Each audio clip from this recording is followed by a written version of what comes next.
process here. It does seem to be a situation in many circumstances you can't win. The Secretary of State will have a hearing officer conduct a hearing, and then she makes the call. So if her mind is made up, it wants to be deemed if we stick at that. Well, there's another intangible, I guess, and that's my feeling that my reputation is in danger in this request for removal, and that bothers me deeply. You know, you spend your working career developing a reputation.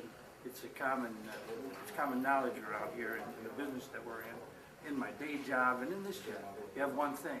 You have one thing, and that's your reputation. I've worked hard to keep that reputation impeccable, and this is a shock. It bothers me. Okay, you want to serve to the end of your term? That's my plan today. Thank you.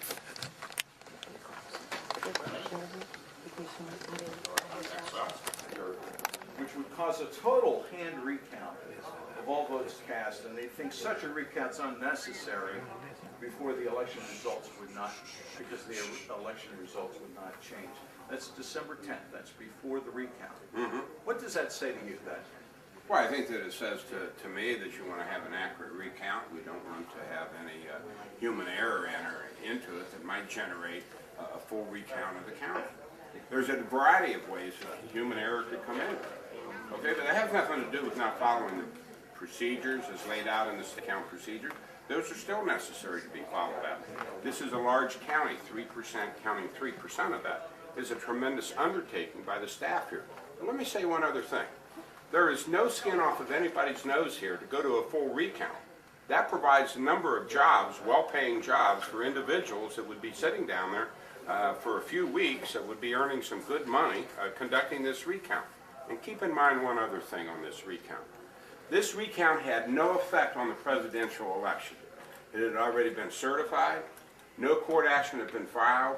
It had gone to the Electoral College. The Electoral College in Ohio had already voted and had sent their results on to the Congress of the United States. That was never challenged. What we were conducting was a statewide recount that was requested by the Green Party on behalf of the Kerry Edwards ticket. But do you think it's setting the stage here? He wants to eliminate human error, which would cause a total hand recount of the vote. If you were the director of the Board of Elections, don't you think you would say that? It has nothing to do with violation of any law. It has to do that you want to eliminate the human error.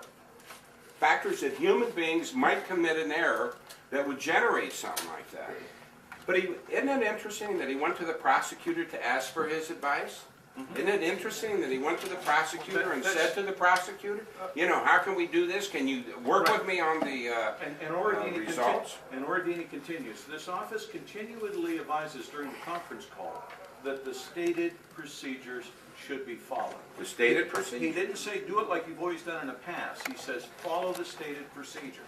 Now that's contrary to what you have said in the past. Now what he said here at a public meeting, that's in the transcripts of the board minutes of this meeting, and Kathleen Martin was here also, said do not change procedures that you followed in the past. This is not the time to change procedures. That's exactly what he said. That's exactly what was reported to the director and the election directors when this board made the request of them to review the procedures.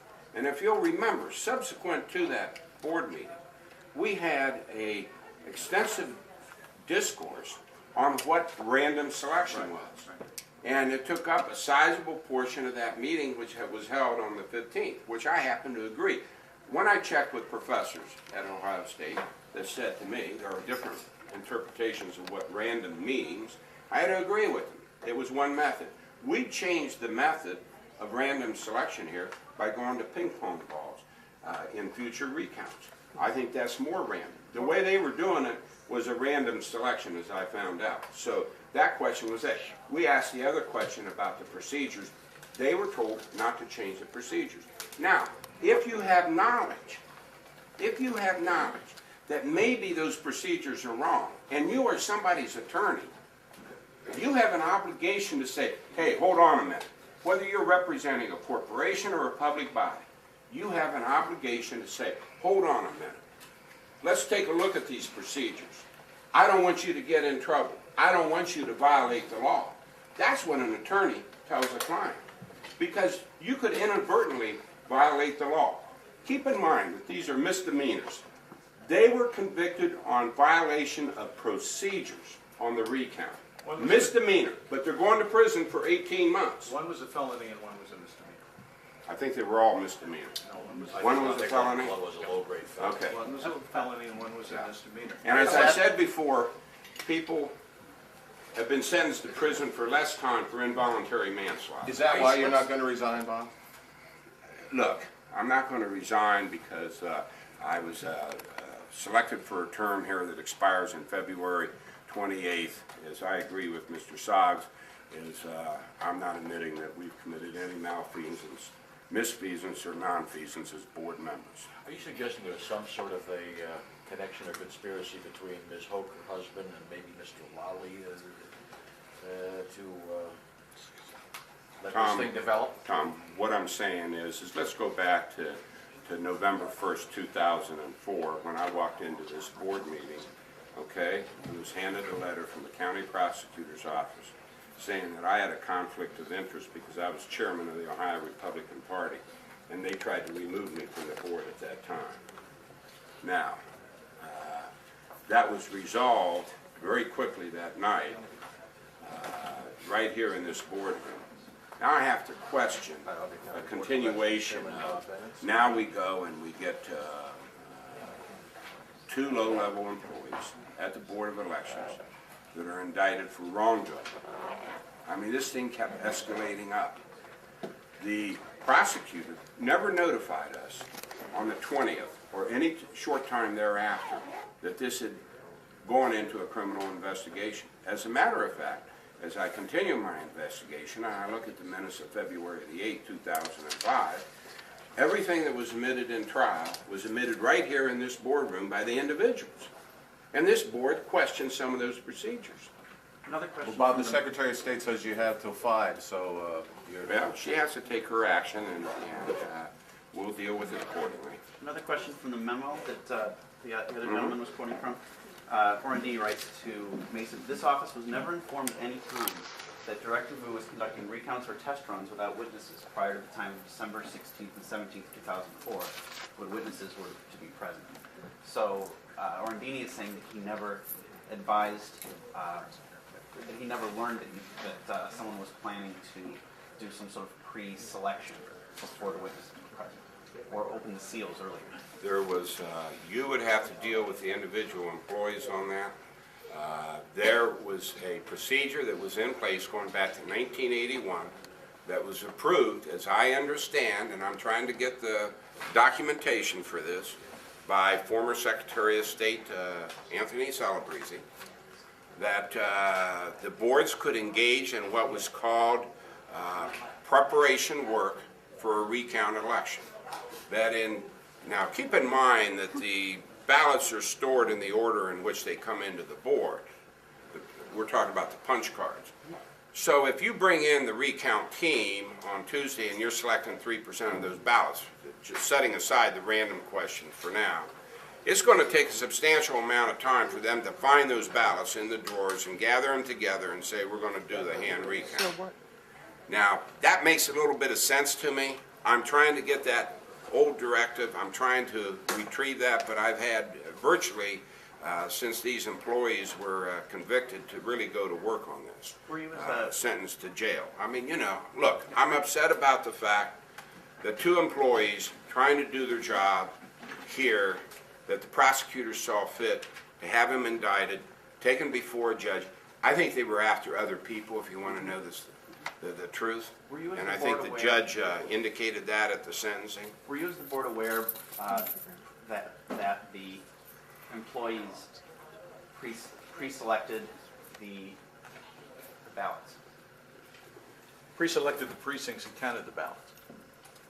That's what they were convicted of. We were not aware that there was any pre-counting, and I don't know whether that was done. That's what the jury found, but I don't think there was ever an admission by any employees that there was any pre-counting. My understanding when I asked some employees about it is that they were looking to the signature book. Now, whether in fact that was correct or not, you know, if those procedures were incorrect, I submit to you again the prosecutor who is sitting here as our advisor has a duty to raise his hand and say, wait, stop. Let's go into executive session. There have been some questions raised. At that time, we could have stopped. And we could have said, we're now satisfied with the procedures that were followed on this recount. And we're going to institute, because the questions were raised out here. Before the recount, were you as a board aware that there was going to be, and had been in the past, pre-selecting and pre-sorting of the ballot boxes? Well, we were aware that there had been pre-selected ballots, and we were aware this time that there was a pre-selection of the ballots. And they told us in great testimony on the 15th of December how they went about pre-selecting the ballots that were to be counted, how they operated with the pin and everything. You know, you're going beyond that and then asking the question, and I think that's what the jury did. That's And right. we have no knowledge beyond that. Do we have knowledge? Look at the testimony on February the 8th by our own elections coordinator and other employees that will tell you that that's the procedure that they have followed in the past, and that's the procedure that the prosecutor said, you know, And did you know about go all ahead. those procedures? Pardon? And did you, as the board chairman, know about all those procedures? Well, we knew about the procedures that were outlined in the statutes that the employees are always expected to follow. And this is the stuff that they've Or been you're doing- talking had been about doing in the past. before, Yeah. beforehand. I don't think that any of the board members had been down to specifically look at the procedures at that time. I think Mr. Ordini knew what the procedures were. What more Mr. Ordini didn't know is that ballot boxes were open, the seals were broken, the ballot boxes were open, and that these ballots were counted Look, I understand. prior to the official recount Well, and without witnesses. We have no That's- knowledge at all that anything was counted prior to the, But that's what, to the that's what the recount. two employees were convicted of. well, I understand that, but I don't think there was any testimony that anybody saw them to do that. The jury chose to believe otherwise, but there was never any testimony in the testimony that I read on either side that they counted the ballots, pre-counted the And ballots. swapped them out. There was testimony to that effect. Yeah, there was. You'll have to show it to me, and I got the entire transcript. I of don't the have the trial. transcript Well, yet, but we're I have it ready. on, I have some on okay. film. But yeah. Which person? Who do you represent? I'm with Fox 8. Okay. One of the employees, and I can't remember the one that started with the And who name. do you represent? The magazine on the Okay, yeah. Okay. Do you have the complete transcript of the whole trial? Yes, I do. So we can get you a copy if you want. I'd like a copy as well. I've already requested it, so. Should I follow Okay, up- you'll get it. Should I follow up with you Yeah. or with, Follow up through the board, and Oh. you're more than welcome to get a copy. like, Kim Bartlett? Okay. Kim Bartlett.